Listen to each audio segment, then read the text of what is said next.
ദൈവ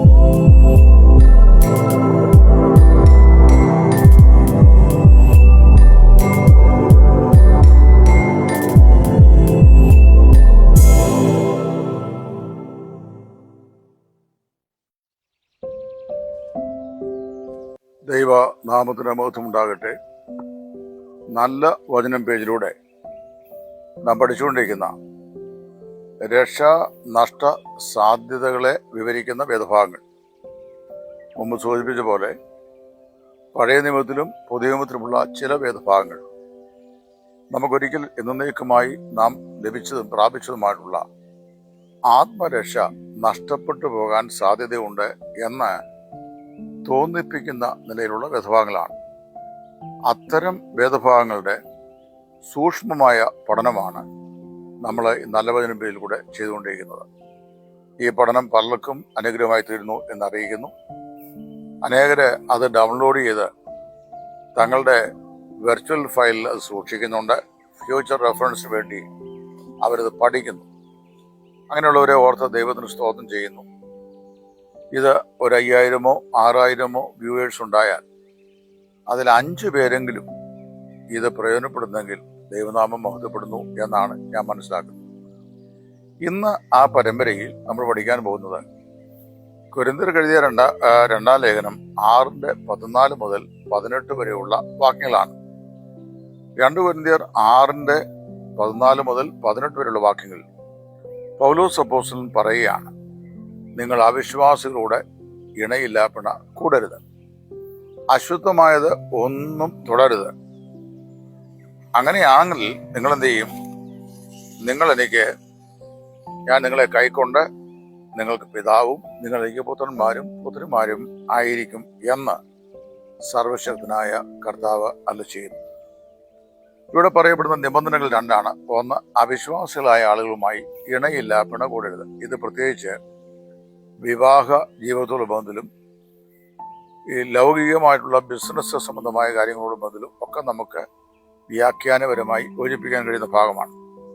ഒരു വിശ്വാസിയും അവിശ്വാസികളും ഒന്നിച്ചേർന്നൊരു ബിസിനസ് നടത്തുക, ഒരു അവിശ്വാസിയും ഒരു വിശ്വാസിയുമായി പരസ്പരം വിവാഹം നടത്തുക, ഇതൊക്കെ ഒരു ദൈവ പൈതലിനെ സംബന്ധിച്ച് അങ്ങേയറ്റം നിഷിദ്ധമായ കാര്യമാണെന്ന് പറയുന്നു. അപ്രകാരം നിങ്ങൾ അവിശ്വാസികളോട് ഇണയില്ലാപ്പിണ കൂടാതിരിക്കുകയും അശുദ്ധമായ കാര്യങ്ങളെ സ്പർശിക്കാതിരിക്കുകയും ചെയ്താൽ ഞാൻ നിങ്ങളെ കൈക്കൊണ്ട്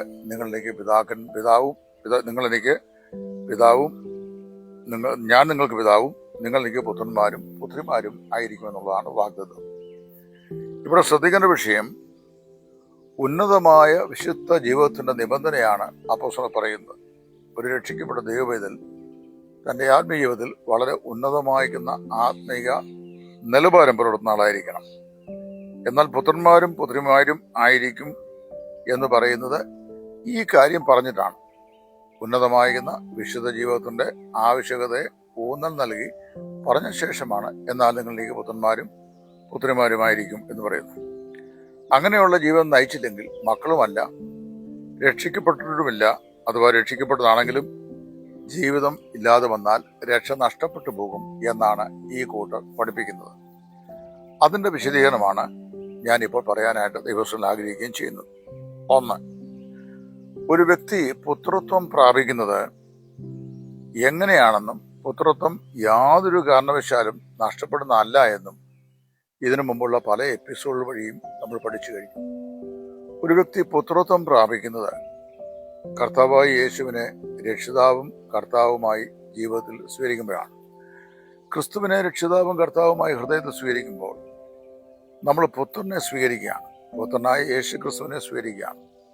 പുത്രനായ യേശു ക്രിസ്തുവിനെ സ്വീകരിക്കുന്നതോടെ നമ്മൾ പുത്രത്വം പ്രാപിക്കുന്നു.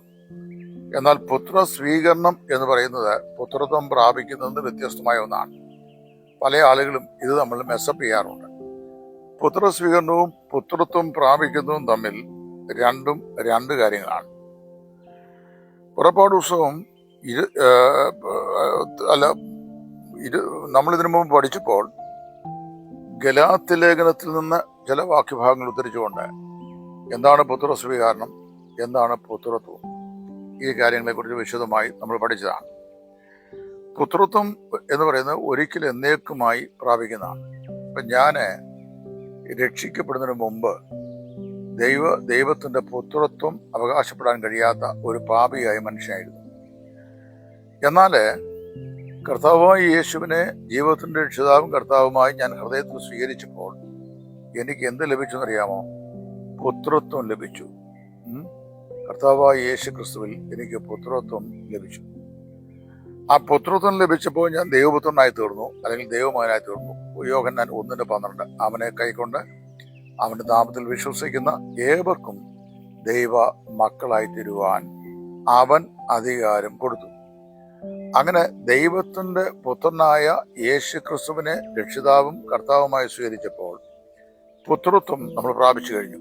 അത് ഒരു കാരണവശാലും നഷ്ടപ്പെടുകയില്ല. നഷ്ടപ്പെടുത്താൻ സ്വീകരിച്ച ആളിനും കഴിയത്തില്ല. പുറത്തുനിന്ന് ഒരു ബാഹ്യശക്തിക്കും അതൊരു നാളും സാധിക്കുകയില്ല.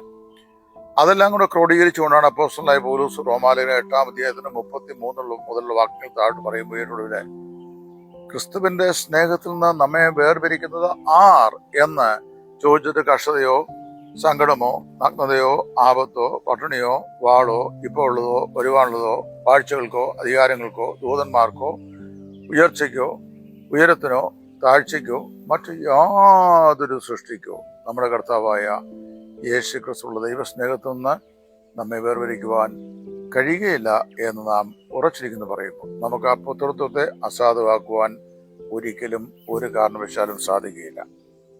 എന്നാൽ പുത്രസ്വീകരണം കാലത്തിന്റെ 3 പ്രവിശ്യകൾ വ്യാപിച്ചിടക്കുകയാണ്.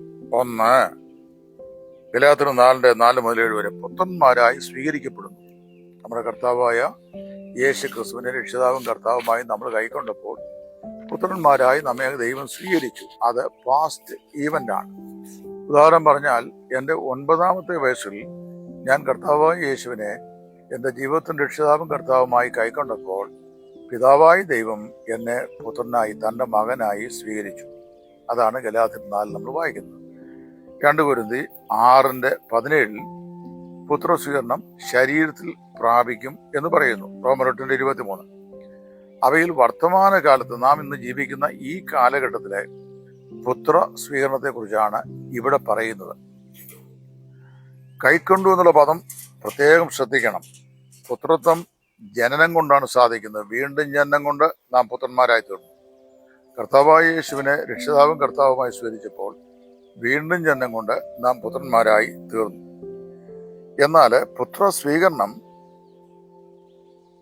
സ്വീകരണത്താൽ കൈക്കൊള്ളുന്നതിനാലാണ്. പുത്രസ്വീകരണം എന്ന് പറഞ്ഞാൽ നമ്മളെ സ്വീകരണത്താൽ കൊടുക്കുന്ന ഒന്നാണ്.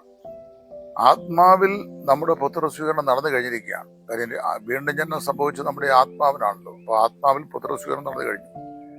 ശരീരത്തിൽ അത് പ്രാപിക്കാനായിട്ട് പോകുന്നേ ഉള്ളൂ. എപ്പോഴ്? ശരീരത്തിന്റെ വീണ്ടെടുപ്പായ പുത്രത്വത്തെ കാത്തുകൊണ്ട് ഞരങ്ങിക്കൊണ്ട് നാം കാത്തിരിക്കുന്നു. അപ്പോൾ വാസ്തവത്തില് നമ്മുടെ ശരീരത്തിന്റെ വീണ്ടെടുപ്പിനെ പുത്രത്വം എന്നാ പറയുന്നത്. അത് ഭാവിയിൽ സംഭവിക്കാനുള്ളതാണ്. ആത്മാവിലെ പുത്രത്വം കർത്താവായ യേശുവിനെ രക്ഷിതാവും കർത്താവുമായി സ്വീകരിച്ചപ്പോൾ തൽക്ഷണം നമുക്ക് നേടിക്കഴിഞ്ഞു. എന്നാൽ ജീവിതത്തിൽ ആ പുത്ര സ്വീകരണം ഇപ്പോൾ നടന്നുകൊണ്ടിരിക്കുകയാണ്. ദാറ്റ് ഈസ് ദി കണ്ടിന്യൂസ് ആയിട്ടുള്ള ഒരു അനുഭവമാണ്.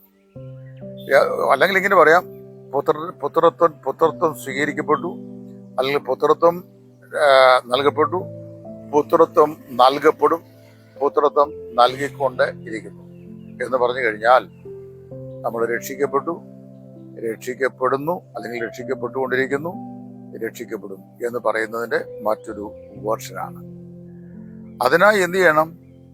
വർത്തമാനകാല ജീവിതത്തിലെ പുത്രത്വത്തെ നമ്മൾ പ്രാപിച്ചുകൊണ്ടിരിക്കുവാൻ വേണ്ടി വിശുദ്ധിയെ തികയ്ക്കണം എന്നാണ് അപ്പോസ്തലൻ പറയുന്നത്. ജഡത്തിലെയും ആത്മാവിലെയും സകല കന്മഷങ്ങളെയും നീക്കിക്കളഞ്ഞ് നിങ്ങളെ തന്നെ വിശുദ്ധിയിൽ ദൈവഭയത്തിൽ തികച്ചുകൊള്ളുക എന്ന് അപ്പോസ്തലൻ പറയുന്നു. അത് ചെയ്യുന്നതിനാൽ നമ്മൾ പ്രിയ മക്കൾ ആയിത്തീരുകയും ചെയ്യും. അതായത് ദൈവത്തിന് പ്രിയ മക്കളായിത്തീരും. എഫേസ്യർ 5:1. ആകയാൽ പ്രിയ മക്കൾ എന്ന പോലെ കർത്താവിനെ അനുകരിപ്പിൻ. ജീവിതത്തിൽ പുത്രന്മാരും പുത്രിമാരും എന്നുള്ള ഉറപ്പ് കിട്ടുകയും ചെയ്യും. അപ്പോൾ ഓരോ വിശ്വാസിയും തങ്ങളുടെ ദൈനംദിന ക്രിസ്തീയ ജീവിതത്തിൽ വിശുദ്ധിയിൽ നിന്ന് വിശുദ്ധിയിലേക്ക് വളരുന്നത് അനുസരിച്ച് നമ്മൾ പുത്രന്മാരും പുത്രിമാരും എന്നുള്ള നിരന്തരമായിരുന്ന ശബ്ദം ദൈവത്തിൽ നാം കേൾക്കുകയും നമുക്ക് ആ ഉറപ്പ് വളരെ സമ്പൂർണമായ നിലയിൽ നാം പ്രാപിച്ചുകൊണ്ടിരിക്കുകയും ചെയ്യും. പല ആളുകളും തങ്ങളുടെ രക്ഷയെക്കുറിച്ച് തങ്ങൾക്ക് നിർണയമില്ലാത്തതുകൊണ്ടാണ് രക്ഷിക്കപ്പെട്ടവരാണോ ഇല്ലയോ എന്നുള്ള സംശയം പലപ്പോഴും അവർക്ക് ഉണ്ടാകുന്നത്.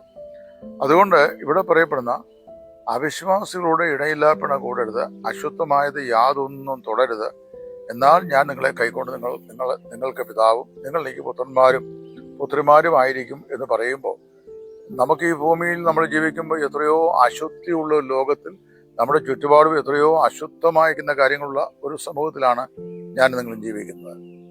അപ്പോൾ അവിടെ നമുക്ക് എത്രമാത്രം നമ്മൾ മാനുഷികമായി സൂക്ഷിച്ചാലും മാനുഷിക ബലഹീനത എന്ന നിലയിൽ നമുക്ക് ഏതെങ്കിലും നിലയിലുള്ള അശുദ്ധികളൊക്കെ സംഭവിക്കാൻ സാധ്യതയുണ്ട്. അതുകൊണ്ട് ഈ ഭൂതകാല പുത്രസ്വീകരണം, വർത്തമാനകാല പുത്രസ്വീകരണ അനുഭവം, ഭാവി കാലത്തിലെ ശരീരത്തിന്റെ വീണ്ടുപ്പായ പുത്രത്വം, ഇത്രയും കാര്യങ്ങൾ വേർതിരിച്ച് പഠിക്കുമ്പോൾ നമുക്ക് ഒരു വസ്തുത മനസ്സിലാക്കാൻ സാധിക്കും. പുത്രത്വം ഒരു കാലത്തും ഒരു കാരണവശാലും യാതൊരു നിലയിലും നമ്മിൽ നിന്ന് നഷ്ടപ്പെടുന്ന ഒന്ന് അല്ല. പുത്രത്വം നഷ്ടപ്പെട്ടു എന്ന് പറഞ്ഞു കഴിഞ്ഞാൽ പിന്നെ നമ്മളെ പുത്രനാക്കി തീർത്തതിന്റെ മെച്ചം ദൈവത്തിന് എന്താ ഉള്ളത്? യോഹന്നാൻ 6 കർത്താവ് പറഞ്ഞത്, അവൻ എനിക്ക് തന്നിട്ടുള്ളതിൽ ഒന്നുപോലും നഷ്ടമായി പോകാതെ ഒടുക്കത്തെ നാളിൽ ഞാൻ അവരെ ഉയർപ്പിക്കണം എന്നുള്ളതാകുന്നു പിതാവിന്റെ ഇഷ്ടം. എന്താണ് പിതാവിന്റെ ഇഷ്ടം പുത്രനെ കുറിച്ചുള്ളത്? പുത്രനായ യേശു ക്രിസ്തുവിന് തൻ്റെ ക്രൂശിലെ ത്യാഗമരണം കൊണ്ട് പിതാവായ ദൈവം അവകാശമായി നൽകിയ ജനങ്ങളിൽ അല്ലെങ്കിൽ രക്ഷിക്കപ്പെട്ട ദൈവമക്കളിൽ ഒരുവൻ പോലും നഷ്ടപ്പെട്ടു പോകരുത് എന്നുള്ളതാണ് പിതാവായ ദൈവത്തിന്റെ ഇഷ്ടം. അത് കർത്താവ് വളരെ വ്യക്തമായി ദൈവ വചനത്തിലൂടെ നമ്മെ പഠിപ്പിച്ചിട്ടുണ്ട്. ഞാൻ വീഡിയോ ദീർഘിപ്പിക്കുന്നില്ല.